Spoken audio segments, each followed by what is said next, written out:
We are in an onslaught right now of Kickstarters. It is an exciting time. There are a lot of games, a lot of great games that make it hard to want to back any of them. I am completely overwhelmed with how many great Kickstarters are on right now, where I almost just want to back away and not back any of them, but I'm probably going to, and I want to talk about what Kickstarters you are excited about and I'm excited about in this segment I like to call Kickstarter. 'Tis the season to Kickstart games. Yeah, I was going to say something about empty wallets. Tis the season to empty wallets. Okay, so I'm just going to start here. Oh, did you want to add something? Sorry. No, there wasn't anything to add. I was going to say there was just the last week of January. It seemed like everyone really, really wanted to launch their Kickstarters that Monday and Tuesday. There was like 6 of them, 6 to 8 of them, like huge Kickstarters where a lot of different type of marketing has been going around being like, yo, like back my game. And a lot of them did get great traction. One of which that we can probably talk about that was pretty big, I felt went a little bit under the radar, I guess for me personally. But yeah, there's a ton to talk about here. So I think we just want to really just rattle through them, talk about some highlights that we really like. Yeah. What's the under the radar one? Well, it's kind of, for me personally, it was Munchkin Dungeon. Oh, yeah. By Simon. Oh, for sure. Which is strange because, again, it's probably out of all these Kickstarters that have come out, this one has probably raised the most amount of money in the shortest period of time. But for me personally, again, Munchkin was a thing in college for me. I enjoyed it. It is what it is. I know people give it a lot of, I don't know, bad rap, but there is now a miniatures game for it. And like, it came out and it was just like, hey, here we are, guys. We're Munchkin. It's $60. Like, it's actually one of the cheaper CMON Kickstarters to have come out. And to me, I couldn't have like cared less, regardless if it was Munchkin or not. Like, it was probably for me one of the least exciting CMON Kickstarters out there, given the bevy of also other great projects that people have released. Well, once again, I think you're at a it's not a small Venn diagram, but the people who love Munchkin, right? Yep. And so I just wonder how much overlap there was between Munchkin and other board games, because they've only reached 350,000 right now, and they have about and they're about halfway through it, which is pretty low for a CMON game. They're only 150,000 more than their goal. I don't know. I don't know. That's still pretty good, I think. I mean, well, that's like good, $60. That's like $60 a copy, though. Normally, their games are like about 100. Well, if they're hitting about 1 million for all their other Kickstarters, and actually, it hasn't been that case for a while, has it? No, it hasn't. That's right. They have been going down a bit. Yeah, I don't know. This seems to be like, it seems to be par for the course within their recent track record of Kickstarters. Which is unfortunate. They need that next big Eric Lang game, like Bloodborne or something, in order for them to probably crack 1 million. Yeah. Like, I feel like that's what they need in order to like jumpstart this. I could be wrong though. I don't know. Yeah, it'll be really interesting to see what the next one is. I was super excited about Digital Blood Rage. I'm excited about those Kickstarter physical rewards. Yeah. But what I'm actually really excited for coming up, it's not live yet, which maybe breaks our rules, but I want to talk about it anyway, because it will be live soon. It is the Feudum expansion called Rudders and Ramparts. Mm-hmm. And this adds more of a military aspect to it, which I think is needed. After playing Feudum a bunch, the buddy that I played it with, one of them, where he wanted to focus more on military, but there's not a lot kind of helping aid that. I think there's actually more penalties than actual benefits from doing that, but this kind of changes that a tiny bit. Essentially, also what this is just an aesthetic upgrade as well, where the vehicles, the airship, the normal ship, and the submarine are all represented by tiles in the game, but this one actually makes them 3D components to the same quality level as the monsters or the trees if you have those. It also adds castles for your strongholds. And so all these elements that will make a beautiful game even look more beautiful. But I am actually equally interested in the gameplay mechanics that it's going to add as well. And something that's also very exciting for me is when they make neoprene mats that are larger than the actual game board. And this game definitely needs that. It needs some clarification on some of the trails around the board as well. And I'm just excited about bringing that game back. And that's what these expansions kind of do is I'll get them and then I'll play the game again a handful of times and have that excitement again. And I'm very excited about that one. Feudum, Rudders, and Ramparts. It'll be launched soon. I don't know when exactly, but soon. That's exciting for you. I can't share in that excitement. I know. I don't know if I'll ever get to Feudum personally. I do hope this increases excitement for other people as well. It is a great game. It does. I understand its struggles and I understand people's hesitation because they are definitely warranted. But man, do I love that freaking game. Nice. I want to just get into my Kickstarter of the year right now. All right. Kickstarter of the year just happened. It's TMG's Yokohama Duel. They're reprinting the deluxeified version. It's back. They said it wasn't going to happen, but then they pulled a 180 and they're like, yo, what up? Here it is. And what's funny is like bringing it the back. Paragraph of the paragraph of explanation about like, please don't hate us for bringing us back. I know we said we weren't, but we're going to anyway. Yeah, Yokohama Duel came back. Hayashi, I think is his name, made Yokohama Duel, and they're just like, let's just all bring it back, man. Let's reprint it. Let's remake the deluxeified version. Stop bugging me at conventions, whether it's going to come back or not. Like, they must have had so many people being like, yo, can I get myself a Yokohama Deluxe, please? And they're like, stop it, shut up. But more, they were like, I'm sorry, we don't have that. We will never reprint it.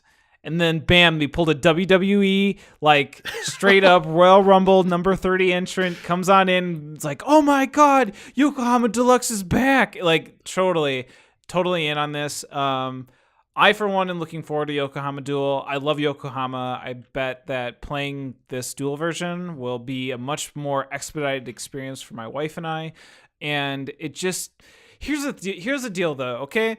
I originally ended up backing both deluxeified copies of Yokohama and Yokohama Duel. It was like $130, which, if you think about it, like, isn't bad given the deluxe components, which I love from TMG, both for Duel and for the regular version. But here's the thing, though, is that I kind of have an updated or a deluxe kit of Yokohama already. Like, I bought the Meeple Source boats, which look cutie patootie. The thing is, though, I don't have the houses, right? And I don't have the box. So I have to really think about whether it is worth me purchasing Yokohama Deluxe for like $80 in order to get a bigger box, the actual deluxe meeples, and I'm just like, the smart part of my brain says it's not worth it.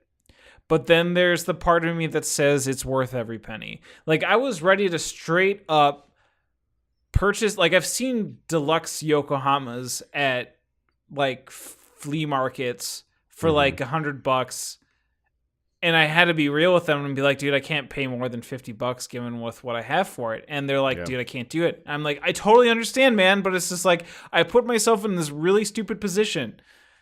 So here we are. I get it. So we'll see what you're happens, saying is me, who has no version of this game in my collection, should buy this game. Yeah, I would totally think. I think you should get Yokohama Duel to play with your wife, and then Yokohama to play with your game group. Well, how does the normal Yokohama play with two players? I don't know. See, I ran into this with a Dinosaur Island. It plays fine at 2. I didn't back a Duelosaur Island because I was just going to play the normal one at 2 players, and I know they're totally different games. Right.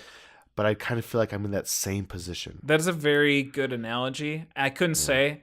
It seems like it's very similar, though. Like, Duelosaur Island and Dinosaur Island are essentially the same game, but I think there are some mix-ups and change-ups that makes Duelosaur Island a much more, probably better two-player experience than Dinosaur Island. And I think Yokohama Duel is going to be the same. Because I know that the Yokohama can have a fiddly startup process. So, to me, it's like, I think Yokohama Duel is going to expedite that a little bit more. But, interesting. Yeah, in any case, it's hard to say. I would... I'm trying to not let my absolute love and joy for Yokohama blindly try to get you to purchase one of them. I'm trying to be rational, but it's really, really hard. It's super hard. So do as you wish. I don't know what to tell you, man. All right. Once again, another one that I'm not sure about. Another and one. this is the same story with this next one. Another one. Another one. Another one. Suburbia, a collector's edition, is on Kickstarter right now. Now, I have a lovely history with Suburbia. It was an early game in my collection when I was fresher in the hobby, and we played it a ton. Okay, so this new version comes out with, upgraded components, game trace inserts. The first player marker lights up, which is totally ridiculous. Ridiculous. They updated the population board, the actual scoreboard, so it's not zigzagging anymore. You have metal coins. You have they upgraded the market where you're actually buying the tiles and all these like upgrades, like wood markers, things like that. But I don't know if I want to get back into this game. It was super fun. I have the expansion that I've never actually played, and I probably haven't played this game in like 3 years at least. And I don't know if I have a desire to play it again.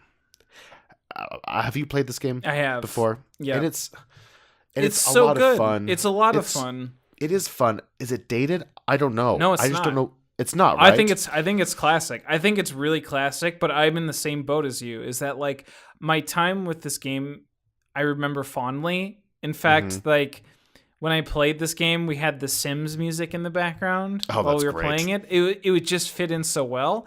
And I'm very much you looking at this and being like, game trays, yes. Updated art, yes. Like wood and metal, everything, yes.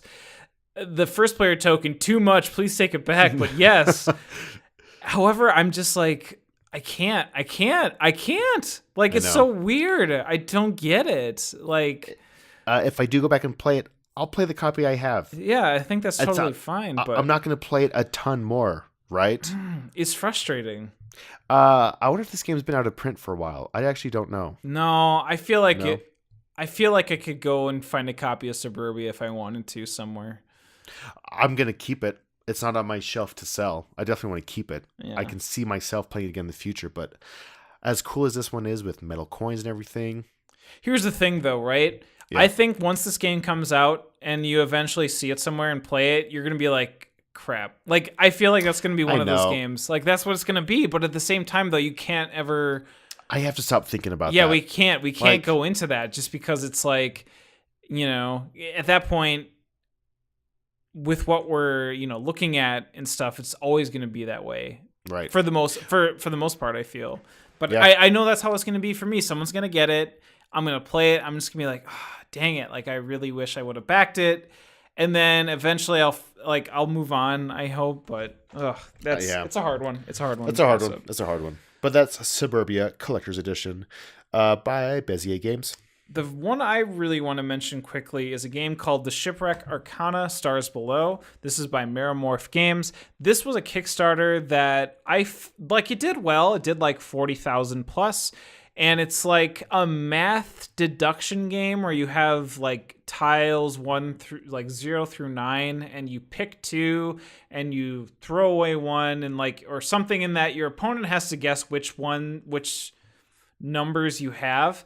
And they're through the use of these tarot cards that you play that allow you to make this decision on what you have. Like you're able to kind of like cut the amount of like what your opponent has based upon very carefully selecting these cards.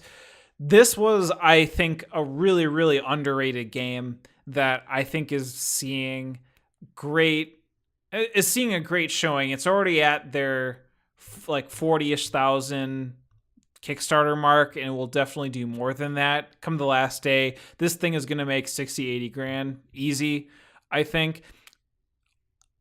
Don't be put off by how mathy it feels. It feels mathy, but it's not. It's a really good thinky deduction game, and it's great. I think a lot of people have been liking it. The artwork is gorgeous, the kind of like minimalistic, like not sci-fi, but it has this very mythic I would say it's very mythic art illustration to it that fits really well. It's excellent. I back the expansion, which is just like 5 tarot cards for like $5, but it's just like the game deserves it. I have everything else. Like, I strongly recommend it being like one of those games. It's like one of those 20 under games that is like a top 10 must own. I think if you were to make a list like that, this would be very, very high on my list. I enjoy it a lot. The Shipwreck Arcana Stars Below by Meromorph Games. Man, it looks beautiful. It looks awesome. It's good. Oh my gosh. It's so good. All right, I saved that for later. I have a habit of doing that. All right, and one for me, the last one I want to talk about is one that brings me the most turmoil in my inner soul, and that is Hyperspace, the new Sandy Peterson 4X space game. Oh no, Sandy Peterson, are you kidding me? I love Cthulhu Wars. Yep. I have a load of stuff for it. And I absolutely love it. Here's the hard part for me. I'm gonna wait at least 3 years for this game, and I'm gonna. He's just super late on his games, and he tried with the last Kickstarter with like actual pieces where like all the tooling was already done, and like it's not gonna be that long, but I don't know how well it did. I have a soft spot for his games. Maybe just Cthulhu Wars. His other ones just seem super weird but super fun. And this one, I'm just tempted to go all in. So what it is, it's your basic 4X game. It touts that it can be played under 2 hours, that there's no like maintenance phase. You just kind of go around the table doing your thing, super simple actions. Of course, his shtick is that everyone has variable powers. Every race feels different, asymmetric starting abilities, things like that. And this has a total of like 20 different races if you go all in. I think the base game has 6 or something like that, but you can get all 20, which is just a crazy number. And I would do it if I knew I was going to get the game in under a year. But the fact with his track record, I don't want to have $300 tied up for 4 years or whatever, right? Because I'm sure it's fun. I'm sure it's great. I just don't know what to do. It claims at the Kickstarter that it is China ready, which means all the print stuff is done. They just have to send it to China. Oh, sure. But then you have all the tooling still. You have all this other stuff where... Like, what about the molds? Like, are the molds exactly done? No, the molds aren't done. Yeah, see, that right? can That's be... the next thing. the printing stuff can be relatively, quote-unquote, fast. But if the molds aren't done or what have you, it can be a little bit... So it's slotted for like 2020s. Like he gave himself a long time because I think he's learned. Like each phase of Cthulhu Wars, I think they've done 3 or 4 different not iterations, but Kickstarters for it, and people are still waiting for stuff from like the third one. I don't know. I'm just torn. It would be fun, but do I want to wait that long for it? I'm not that patient anymore. And that's kind of the theme with all these Kickstarters. Yeah. I'm sick of waiting. I'm not. I can wait. I'm still waiting for my copy of Lords of Hell still. Oh my gosh, that's right. It's my latest Lords of Hellas update. Yep. Still no update. It's because I ended up getting like all the rewards in one shipment, and that's like they're reprinting everything. Interesting fun fact: the Dark Souls, the board game, which is like one of the very first Kickstarters, is having they sent an email, is having their very last like wave 4 shipment, which includes like all the stretch goals and things and other expansions and retailer exclusives, shipping in Q4 of this year. It's oh my gosh, it's like 2 years so later. Long. It's finally so coming. And I still haven't played it. So it just sits there. So lonely. Once I finally get everything that I was supposed to get, will I finally play the game 2 years later? I'm excited for you to play Lords of Hellas whenever that happens. It'll just, I don't know when it's coming, to be honest with you. I've lost all hope. It's just, it's like how much money? I don't know, $100 I just threw out. Like I'm on a boat in the middle of the sea and I just like wafted like 100 ones just into the wave. Into the void. Maybe one day like a game will rise up from the seas and I will claim it for myself. But nope. Okay, there's three more, one of which I really want to talk about at length, but very quickly. Parks, the board game, looks fascinating. That has been generating a ton of buzz, done by the same people who did, I think, like Keymaster Games. It's like Campy Creatures, I think they did. Oh, yeah, okay. Keymaster Games, right? I want to say. This game looks beautiful. There's been a huge thing with Bosk that's going to be coming out, Parks that's going to be coming out. There's a lot of like forest themey games that I think are doing really well, which is awesome. I like that a lot. What was it? Barren Park, I think, was also getting some cool waves back in the day. So yeah, Parks the board game, check it out. Deadline February 19th. Please do. It's like one of the cheaper games too. $39 for the game is pretty decent. High Rise, the new Gil Hova game. Gil Hova doing the networks and Bad Medicine. This guy has High Rise coming out, which is his game about skyscrapers and corruption. $99, really expensive, his most expensive to date. But this is going to be a very long, a very absorbing game of city building. I don't know if it's going to be the SimCity game people want, but there is going to be a lot of people interested into it. 242 backers right now, $21,000 pledged out of 80,000, so not doing too bad. We'll see what's going on with this one, but High Rise, keep your eye on this one. It looks awesome. It looks really cool. Yeah, I think Quanshai did the box art for it. Yep, that's definitely Quanshai stuff. That's fantastic. So good luck to Gil. He's a cool guy. Met him at Origins. Decent dude.